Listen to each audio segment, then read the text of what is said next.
کسی نے سوال کیا والدین کے حقوق کے متعلق کہ والدین کا کیا حق ہے، کیا مرتبہ ہے، کیا مقام ہے، تو حضور علیہ الصلوۃ والسلام نے فرمایا کہ وہ تیرے لیے جنت بھی ہے اور تیرے لیے جہنم بھی ہے۔ لہما جنتوں کا و ناروں کا، وہ تیرے لیے جنت اور جہنم ہے۔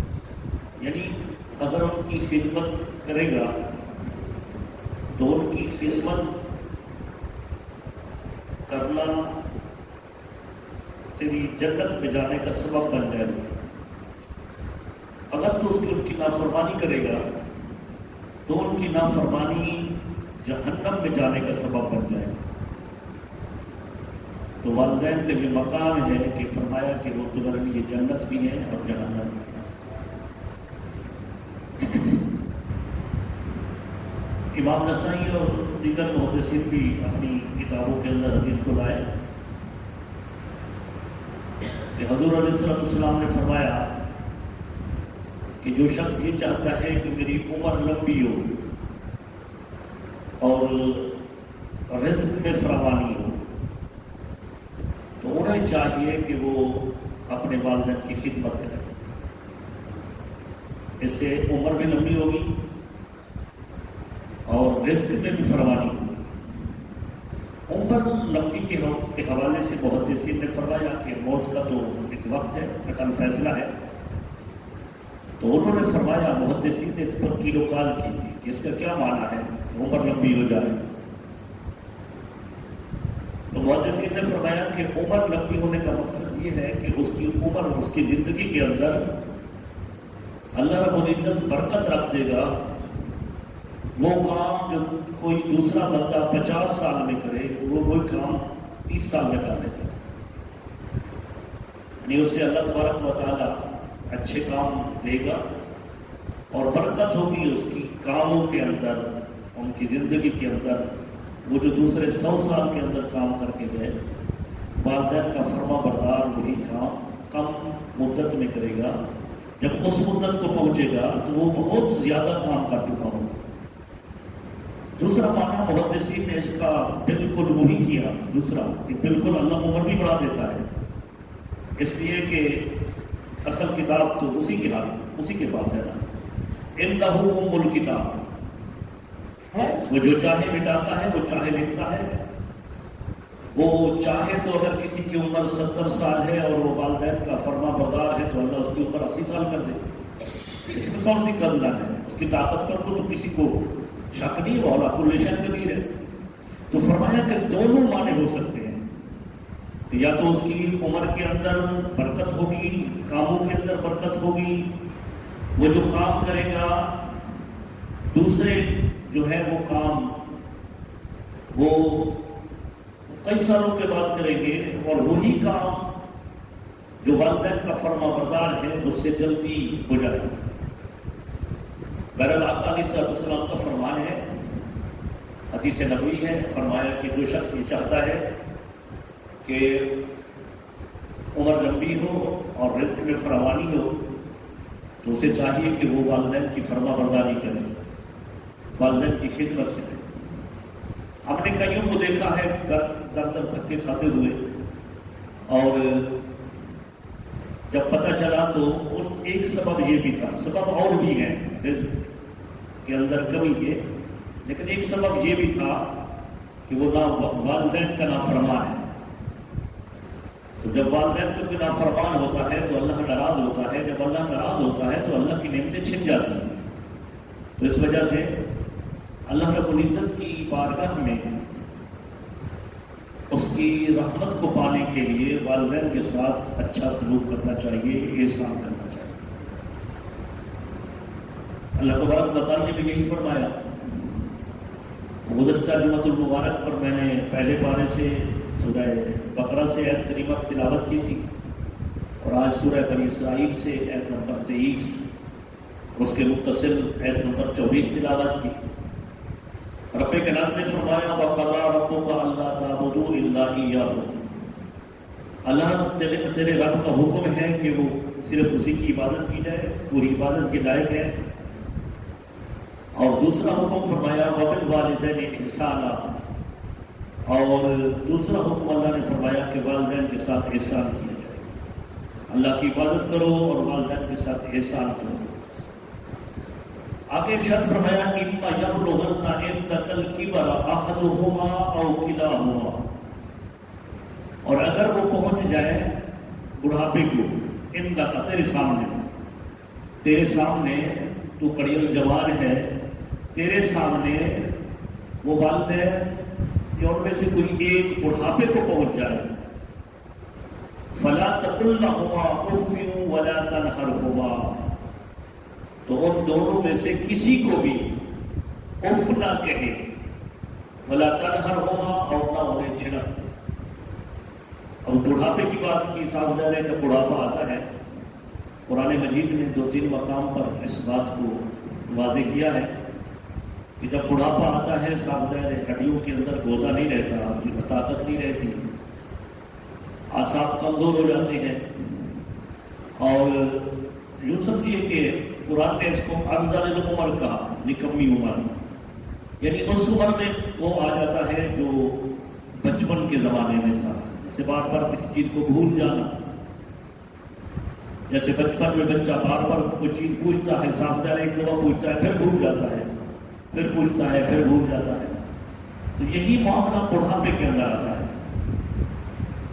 60 سال کی عمر کے بعد یہ کیفیت ہوتی ہے، ہو سکتی ہے، لیکن علماء کرام نے اس نسخہ بتایا کہ اگر اس نسخے پر کاربند کیا جائے تو بندہ ارذل العمر، نکمی عمر کو نہیں پہنچتا. یعنی اس کا یہ کیفیت نہیں ہوتی کہ وہ جائے یادداشت بالکل کھو جائے، چچڑاپن ہو جائے. وہ کیفیت کیا بتائی کہ اس عمل کرے اس پر، یعنی قرآن مجید فرقان حمید کے ساتھ تعلق کو مکمل جوڑ لے، قرآن مجید کی زیادہ سے زیادہ تلاوت کرتا رہے. بس جس نے قرآن مجید کے ساتھ اپنا ناطہ تعلق رشتہ جوڑ لیا، وہ ارذل العمر کو بھی پہنچے تو وہ کیفیت نہیں رہتی، وہ نہیں ہوتی وہ کیفیت جو بڑھاپے کے اندر عام طور پر ہو جاتی ہے کہ بندہ بھول پن کا شکار ہو جائے، چچڑاپن کا شکار ہو جائے. تو یہ چیزیں قرآن مجید کے ساتھ تعلق رکھنے سے، یعنی روزانہ تلاوت کرے. اب بڑھاپے کے اندر جو ہے وہ کوئی کام کاج اس کو نہیں ہے تو زیادہ وقت قرآن کو دے. قرآن مجید کے ساتھ تعلق رکھنے والے کو یہ کیفیت نہیں ہوتی. بہرحال یہ جو ارذل العمر ہے، اس عمر کو جب بندہ پہنچتا ہے تو صاف ظاہر ہے گھر کے اندر جب وہ اپنے گھر بیوی بچوں کے اندر اپنے بیٹا بہو ان کے بیٹیوں کے پاس ہوتا ہے تو کیفیت یہ ہو جاتی ہے کہ بھول پن ہے، بار بار بھول جاتا ہے، بار بار سوال کرتا ہے. تو ادھر سے جواب آتا ہے بابا ابھی تو ہم نے آپ کو بتایا ہے. پھر تھوڑی دیر کے بعد پھر پوچھا، پھر اور بات پوچھی، کبھی کوئی بات سے غصہ آیا اور تھوڑا سا غصے ہو گیا، اور تھوڑی تھوڑی بات پر جو ہے نا وہ غصہ آ جانا. یہ کیفیت رہتی ہے اسی طرح جیسے بچپن کے اندر جیسے بچپنا ہوتا ہے وہی کیفیت پھر لوٹ آتی ہے. تو اللہ تبارک و تعالیٰ نے اس وقت کو اپنی اولاد اس کی اولاد کو اللہ تبارک و تعالیٰ نے یاد دلایا کہ اما یبلغن عندک الکبر، اگر وہ تیرے سامنے بڑھاپے کو پہنچ جائے، بوڑھے ہو جائے، احدہما او کلاہما، تیرے والدین میں سے کوئی ایک، والد یا والدہ، او کلاہما یا دونوں بڑھاپے کو پہنچ جائے، فلا تقل لہما اف، تو انہیں اف تک نہ کہے. وہ بار بار سوال کریں، بار بار پوچھیں، جو کچھ تم سے سوال کریں، اصرار کریں، تو اس کے جواب کے اندر انہیں اف نہ کہے. اف یہ لفظ عام بولا جاتا ہے، اف عام سننے میں آتا ہے کہ آپس کے اندر دوست میں بیٹھے ہوں تو دوسرے کو بات سمجھ آ رہی ہے تو کہتا ہے اف. تو اف ایک لفظ ہے، اف نہ کہو ان کے سامنے. اف کا معنی تو امام راضی نے کئی کیے ہیں اس پر. ایک معنی انہوں نے یہ کیا کہ یہ جو پھونک ہوتی ہے نا کسی گرد کو اڑانے کے لیے آستین پر، امام راضی کی تفسیر میں ہے کہ آستین پر اگر مٹی بیٹھ ہو جائے، جمع ہو جائے اور اس مٹی کو ہٹانے کے لیے بندہ پھونک مارے تو یہ پھونک کی جو آواز آتی ہے، فرمایا یہ اف ہے۔ تو والدین کے سامنے اتنا بھی گستاخی کے انداز میں اتنا بھی آواز بلند نہیں ہونی چاہیے۔ دوسرا معنی یہ کیا امام راضی نے کہ والدین کا پیشاب پخانہ جب وہ بستر مرگ پر ہوں تو اس کا پیشاب پخانہ درست کرتے ہوئے اپنے ناک پر کپڑا نہیں چڑھائے اولاد، اس لیے کہ بے شک وہ نفرت کر رہے ہیں پیشاب پخانے کی بدبو سے، لیکن کہیں والدین یہ نہ سمجھ بیٹھے کہ میری اولاد مجھ سے نفرت کر رہی ہے، تو لہذا فرمایا کہ اگر کپڑا ناک پر کپڑا چڑھا دیا اس بدبو کے بچنے کے لیے اگرچہ تھا، لیکن والدین نے یہ سمجھ لیا کہ یہ مجھ سے نفرت کر رہے ہیں تو فرمایا یہ اف ہے۔ تو لہذا اولاد کو چاہیے کہ وہ ہر بدبو سے احتیاط کریں جہاں بھی بدبو ہو، لیکن والدین کا پیشاب پخانہ درست کرتے ہوئے وہ اس وقت ناک پر کپڑا نہ چڑھائے۔ اگر اس وقت انہوں نے ناک پر کپڑا چڑھا دیا، منہ پر کپڑا دے دیا تو فرمایا یہ اف ہے، اور کہیں والدین یہ نہ سمجھ بیٹھے کہ میری اولاد مجھ سے نفرت کر رہی ہے۔ اب دیکھیں کتنا باریک چیزیں ہیں، اور آج کل آپ دیکھتے ہیں کہ جب اولاد جو ہے وہ والدین کے ساتھ بات کرتی ہے تو یوں پتہ چلتا ہے کہ کسی نوکر سے بات کر رہی ہے۔ یہ کون سے زمانے کے اندر ہم آ گئے کہ والدین جن کا ادب و احترام لازم کرا دیا گیا ہے، اولاد پر فرض کا درجہ رکھتا ہے، اللہ رب العزت کا حکم ہے کہ ان کا ادب کرو، ان کا احترام کرو، اور اس وقت جو ہے وہ والدین کے ساتھ یہ ناروا سلوک رکھیں کہ ان کے ساتھ گفتگو کریں تو ایسے بات کریں جیسے نوکر چاکروں کے ساتھ میں بات کی جاتی ہے۔ رب کائنات نے فرمایا فلا تقل لهما اف، انہیں اف نہ کہو، ولا تنہرہما، اور نہ انہیں جھڑک دو۔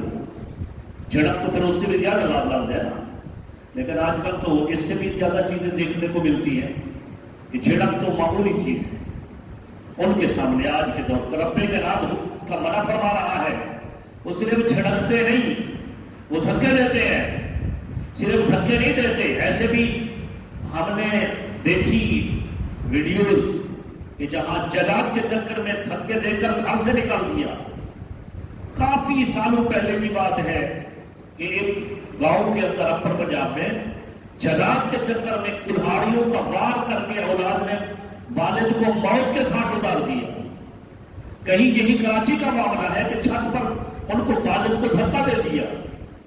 یہ معاملہ تو معمول بن چکا ہے، لیکن عزیزان گرامی قدر وہ اولاد جو اپنے بوڑھے والدین کے ساتھ، بوڑھے ہوں یا جوان، والدین کی عظمت ہے، وہ جب ان کے ساتھ یہ سلوک رکھتی ہے تو اسے اللہ تبارک و تعالیٰ کی بارگاہ میں پھر جنت کی امید نہیں رکھنی چاہیے۔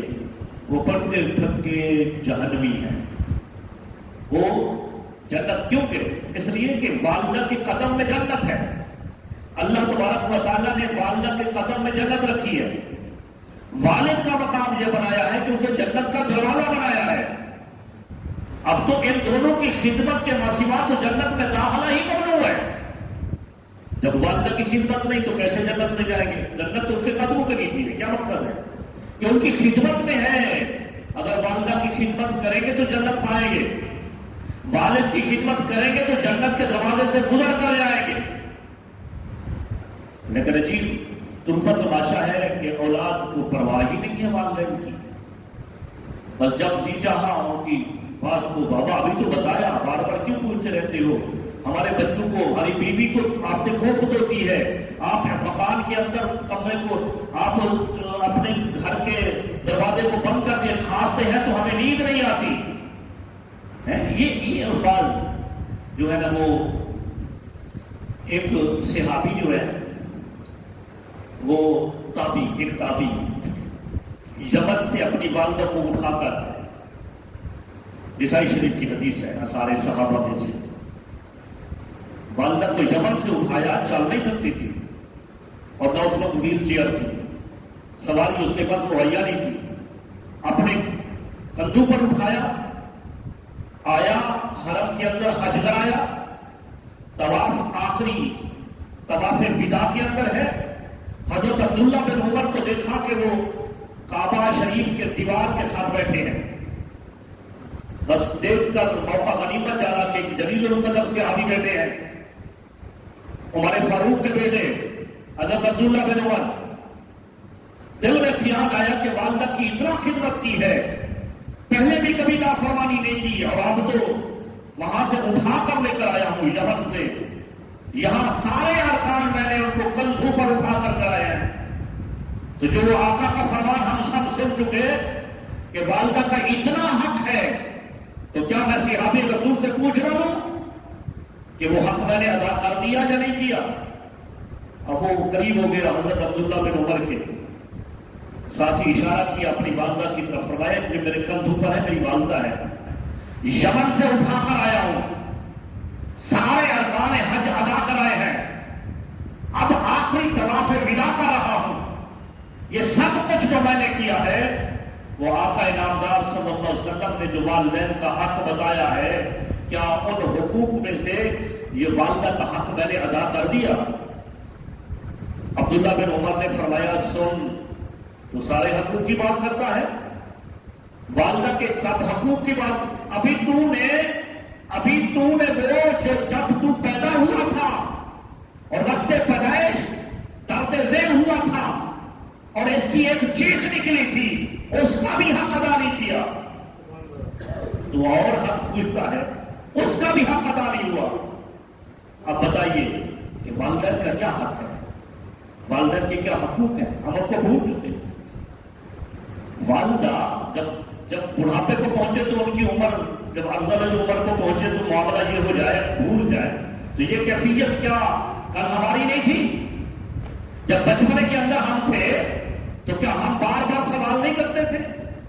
اگر اپنی بات یاد نہیں آتی تو اولاد کو دیکھ لیجیے، کیا تمہاری اولاد تم سے سوال نہیں کرتی؟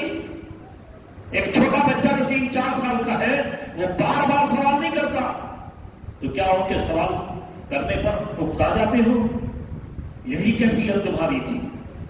کوئی اس وقت جب پیدائش کے بعد وہ کیفیت تھی کہ جب پیشاب پخانا، جیسے وہ کبر سنی کے اندر، بڑھاپے کے اندر، وہ بستر مرگ پر اگر والدین میں سے کسی کا پیشاب پخانا اگر بستر پر کھانے دے رہا ہے تو یہی کیفیت تو بچپنے کے عالم میں تمہاری بھی تھی، یہ کیفیت ہماری تھی۔ لیکن والدہ کیا کرتی تھی؟ والدہ کیا کرتی تھی؟ اور یہ اگر اس وقت جو ہے وہ یاد نہیں ہے تو اپنی اولاد کو دیکھ لیجیے کہ والدہ کیا کرتی ہے۔ والدہ پیشاب پخانے سے نفرت نہیں کرتی، کوئی دوسرا گھر میں دیکھ لے، بھائی جاؤ بچے کو اٹھا کرو، تو دیکھ کر آئیں گے پیشاب کیا ہوا ہے، ہاتھ بھی نہیں لگائیں گے، والدہ جائے گی اس کا پیشاب پخانا درست کرے گی۔ رات کے وقت پیشاب پخانا اس نے کر دیا اور جو دوسرا بستر ان کے پاس جو ہے وہ خشک نہیں ہے تو والدہ خود گیلی جگہ پر سوتی ہے اور اولاد کو خشک جگہ پر سلاتی ہے۔ نادان انسان اس وقت کو بھول گیا، وہ جو بار بار سوال کر رہے تھے اس کو بھول گیا۔ اب وہ کبر سنی میں پہنچ گئے، بڑھاپے میں پہنچ گئے، بچپنا لوٹ آیا، یاداشت جواب دے چکی، اب اگر بار بار سوال کرتے ہیں تو وہ چکاتا کیوں ہے؟ بڑے رحم دلی کے ساتھ ان کو جواب دے، تاکہ یہ دنیا فانی ہے، دنیا چند دن کی زندگی ہے، چند سال چند دن ہے، پتہ نہیں کب موت آ جائے، اور ان کی فرما برداری میں موت آئے گی جو جنتی ہے، ان کی نافرمانی میں موت آئے گی جو جہنمی ہے۔ اللہ رب العزت نے ارشاد فرمایا کہ اما یبلغن عندک الکبر احدہما او کلاہما، اگر وہ تیرے سامنے بڑھاپے کو پہنچ جائے، ان میں سے ایک یا دونوں والدین، فلا تقل لہما اف، تو انہیں اف نہ کہے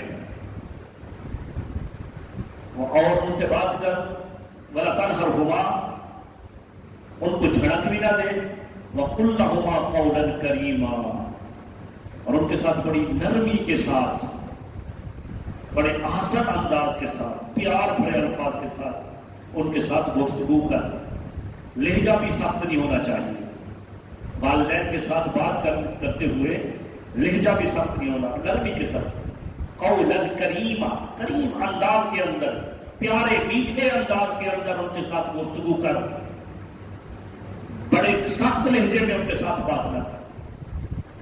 وَاخْفِضْ لَهُمَا جَنَاحَ الذِّلِّ مِنَ الرَّحْمَةِ، اور ان کے سامنے اپنی رحمت کے بازو پھیلا دے، عاجزی انکساری، ان کے سامنے تو اپنے آپ کو تزلزل، عاجزی انکساری کا پیکر بن کر پیش کر۔ اس کا معنی کیا مفسرین کرام نے کہ عام معمولات کے اندر جب تم والدین کے سامنے بیٹھے تو ان کے سامنے سینہ تان کر مت بیٹھ۔ کھانا کھانے اکٹھے بیٹھے ہیں، بات چیت کرنے اکٹھے بیٹھے ہیں، تو اولاد پر یہ ضروری ہے کہ والدین کے ساتھ جب بیٹھے تو سینہ تان کر نہیں بیٹھے، سینہ تان کر مت بیٹھ، سر جھکا کر بیٹھ۔ تمہیں علم نہیں کہ کن ہستی کے سامنے تو بیٹھا ہے۔ یہ والدین، یہ بہت بلند مرتبہ شخصیت اللہ تبارک و تعالیٰ نے یہ ازواج ہمیں عطا کی ہیں، ان کی قدر و شناس اگر کر لی تو پھر دنیا کے اندر بھی کامیاب، آخرت میں بھی کامیاب۔ والدین روتے ہیں اور والدین ناراض ہیں اور لوگ مولویوں کے پاس جا کر دعا کراتے ہیں۔ والدین گھر میں ناراض ہیں، اولاد حج پر جا رہی ہے، عمرے پر جا رہی ہے، والدین گھر میں ناراض ہیں، لوگ یہ سوچتے ہیں کہ میں کیا اپنے پیر خانہ میں جا کر 40 دن نہ لگا لوں۔ والدین ناراض ہیں، وہ یہ سوچے کہ میں وہاں جا کر جہاد میں جا کر اللہ کی بارگاہ میں جہاد فی سبیل اللہ نہ کر لوں۔ ارے یہ ساری چیزیں ناکارہ ہے، بیکار ہے اگر والدین ناراض ہیں۔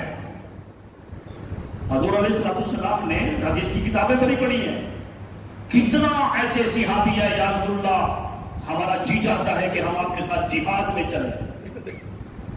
آقا علیہ السلام جنہیں اللہ رب العزت نے علم عطا فرمایا، وہ اندرونی بیرونی کیفیت سے واقف تھے۔ ایک صحابی ہے، یا رسول اللہ میں آپ کے ساتھ جہاد میں جانا چاہتا ہوں۔ فرمایا کہ گھر میں تمہارے والدین ہیں؟ عرض کی یا رسول اللہ ہاں ہیں۔ فرمایا جاؤ ان کی خدمت کرو، تمہاری خدمت کی ان کو ضرورت ہے، تمہیں جہاد کا ثواب ان کی خدمت میں ملے گا، خدمت میں ملے گا۔ ایک صحابی نے دعا کر عرض کی یا رسول اللہ کہ میں جو ہے وہ جہاد پر جانے کا بہت شوق رکھتا ہوں، اور سامنے جو بات کر رہے ہیں آج ہماری طرح تو نہیں، دل میں کچھ ہے، زبان میں کچھ ہے، لیکن معاملہ یہ ہے کہ والدین ہیں، ان کی خدمت بھی کرنی پڑتی ہے۔ فرمایا انہی والدین کی خدمت کر، جہاد کا ثواب سے بڑھ کر اللہ تبارک و تعالیٰ تمہیں عطا فرمائے گا۔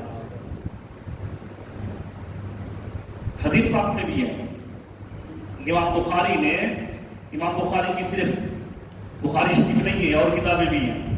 ایک کتاب کا نام ہے ادب المفرد، عربی میں تھی، اب اردو میں بھی چھاپ گئی۔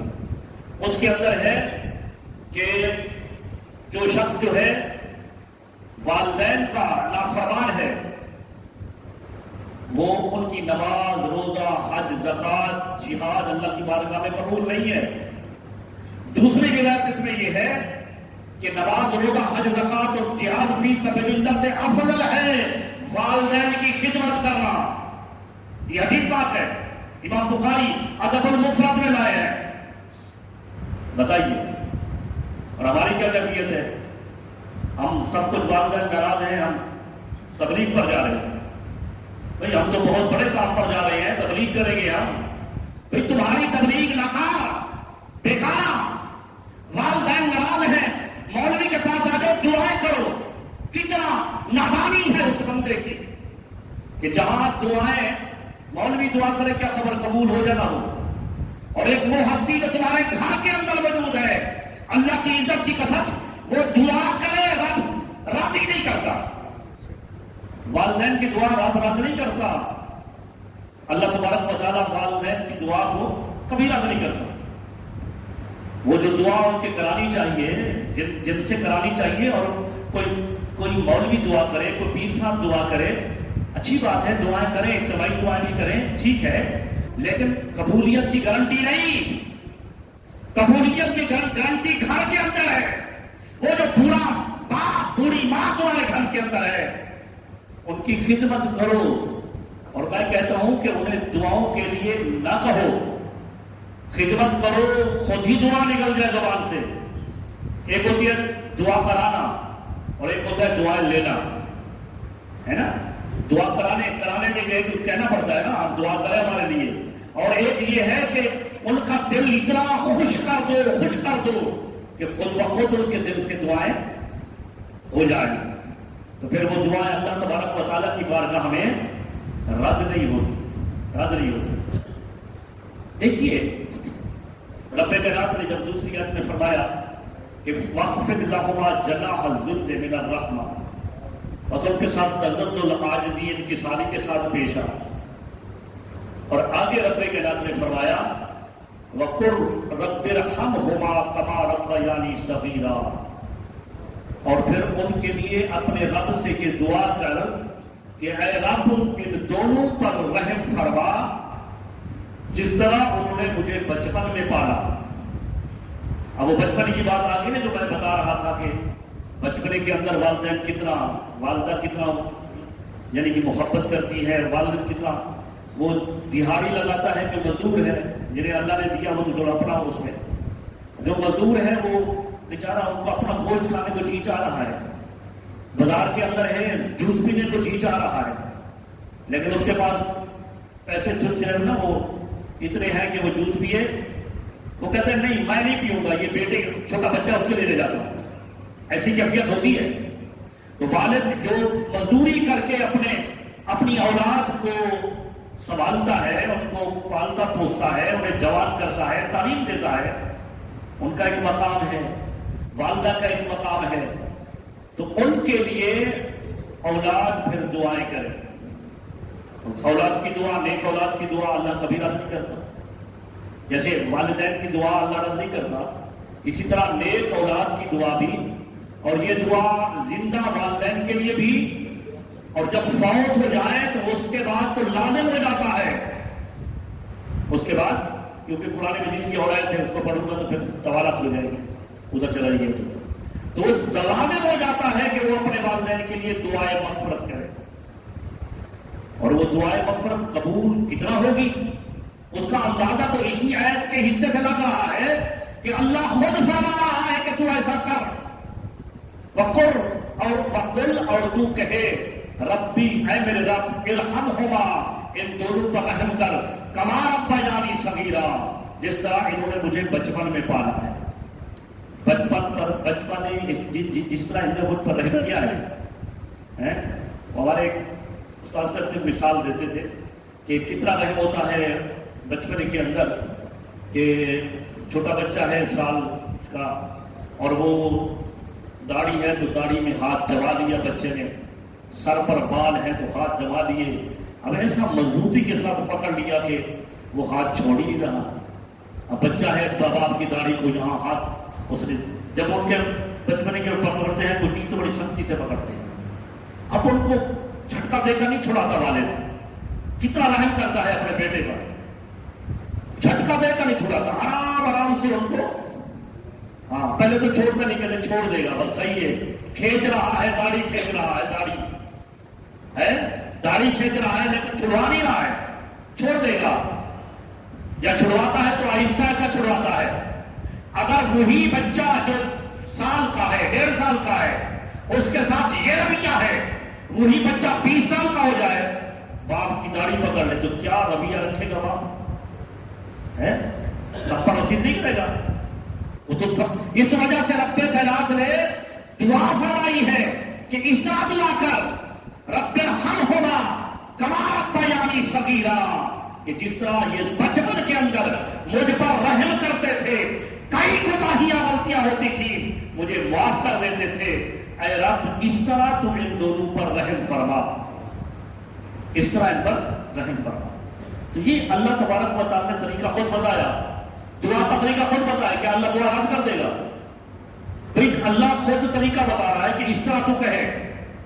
تو جب اولاد اپنے والدین کے حق میں دعائیں مغفرت کرے اللہ کے حکم پر تو اس کا فائدہ یہ ہوگا، ایک خوشی اس بات کی ہوگی کہ والدین کے لیے دعائیں مغفرت کر رہے ہیں.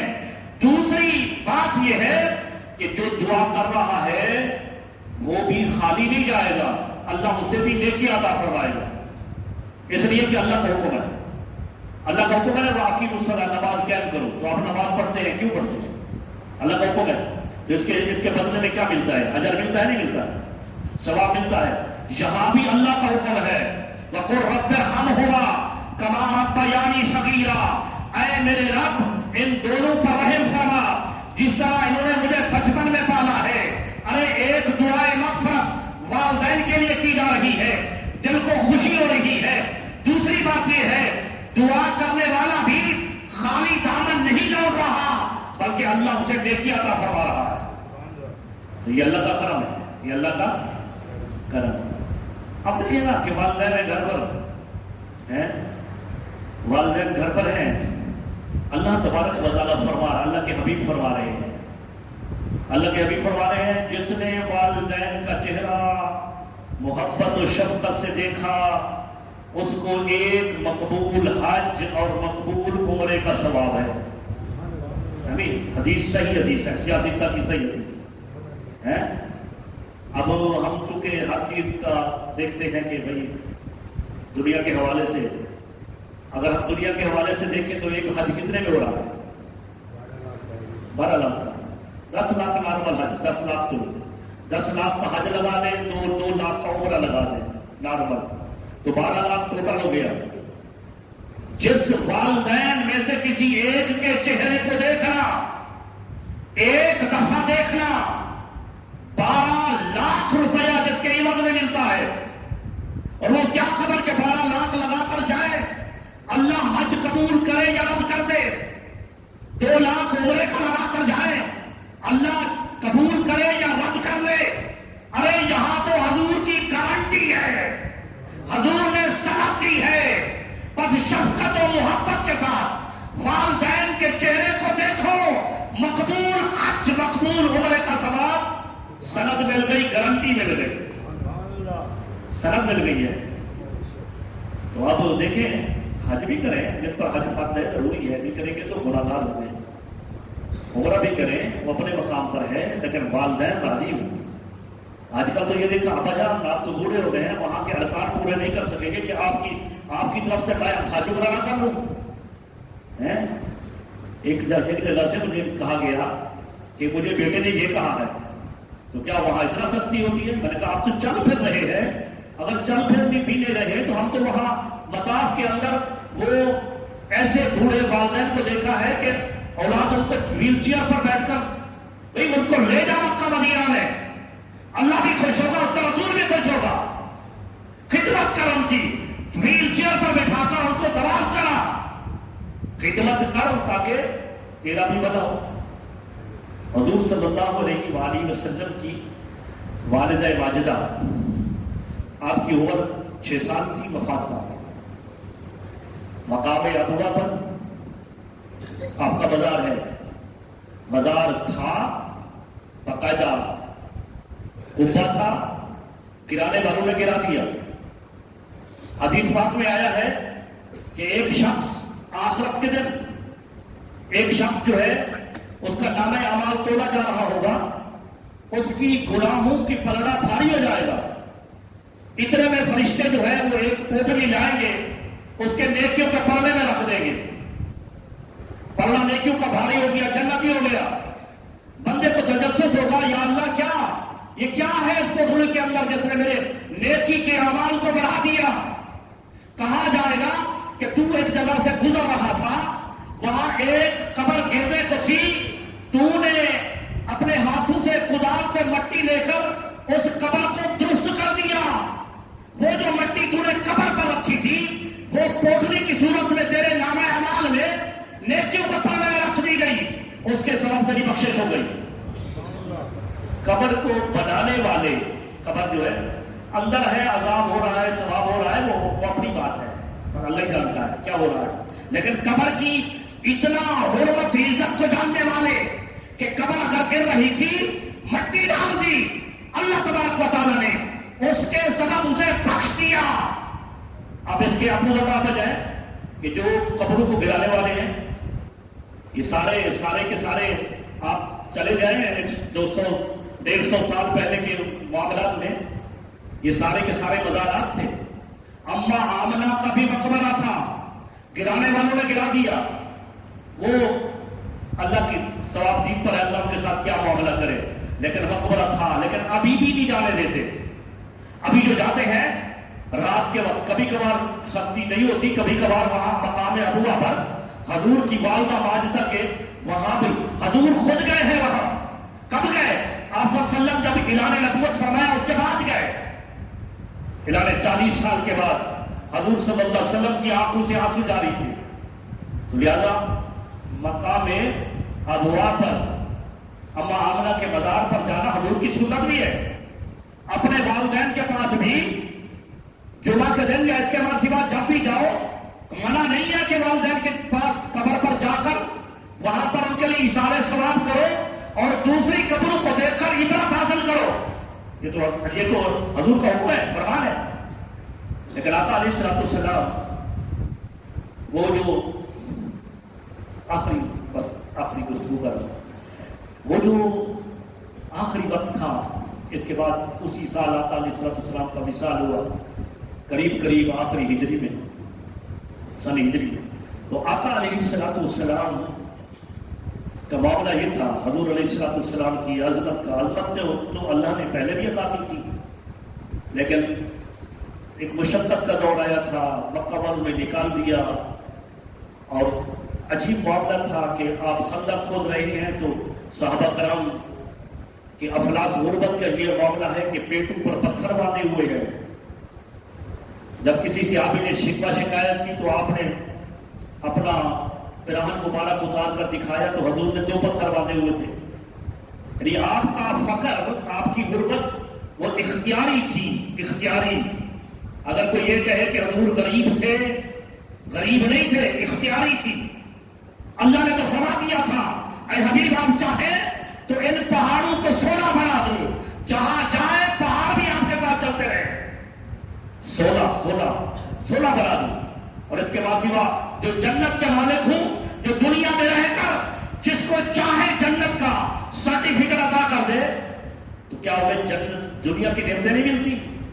ان کا فقر اختیاری تھا، غریب امت کے لیے۔ تو آقا علیہ الصلوۃ والسلام کا پھر وہ دور آیا آخری کہ آپ صلی اللہ علیہ وسلم پر صحابہ جان نثار، پہلے بھی صحابہ جان نثار تھے، بعد میں بھی، لیکن معاملہ یہ ہے کہ حضور علیہ الصلوۃ والسلام کلی کرتے ہیں تو کلی کا پانی بھی صحابہ کرام نیچے نہیں جانے دیتے، کلی کا پانی بھی صحابہ کرام ہاتھوں میں مل کر، ہاتھوں میں لے کر اپنے جسم پر مس کرتے ہیں، وضو کرتے ہیں، چھینٹے نیچے نہیں جانے دیتے۔ یہ ہتھیلیوں سے ہتھیلے ملی ہے۔ آپ بال کٹواتے ہیں تو بال بھی زمین پر نہیں گرنے دیتے، صحابہ کرام اپنے ہاتھوں میں لے کر تبرک حاصل کرتے ہیں۔ معاملہ یہ ہے کہ بہت مقام اللہ نے عطا کیا ہے اور بہت بڑی تعداد ہے صحابہ کرام کی، اور جب یہ مقام آ جائے، ایک بیٹا ہو جو غربت کے اندر پڑا ہو، اس نے دینی دنیاوی تعلیم غربت میں کی، والدین بہت غریب تھے، چٹنی کے ساتھ کھانا کھا لیتا تھا، والدین اس کے لیے کچھ کرتے تھے، اب خود بھوکے رہ جاتے تھے۔ اب وہ بیٹا پہنچ جائے بہت بڑے عہدے پر، جب بیٹا بڑے عہدے پر پہنچ جائے تو اس کے والدین نہ رہے تو اس بیٹے کی کیا خواہش نہیں ہوگی کہ کاش میرے ماں باپ زندہ ہوتے، آج میرے اس عظمت کو دیکھتے، جس عہدے پر میں فائز ہوں تو آج اس عہدے کو دیکھتے۔ یہ تو ہر نیک اولاد کی حسرت ہوتی ہے کہ کاش کے میرے والدین زندہ ہوتے۔ بس یہ کاش کا لفظ آقا علیہ الصلوۃ والسلام کی زبان اقدس سے نکلا، آپ نے فرمایا کاش میرے والدین زندہ ہوتے، یا ان میں سے کوئی ایک زندہ ہوتا اور میں محمد حالت نماز میں ہوتا، اللہ کی نماز پڑھ رہا ہوتا، میرے والدین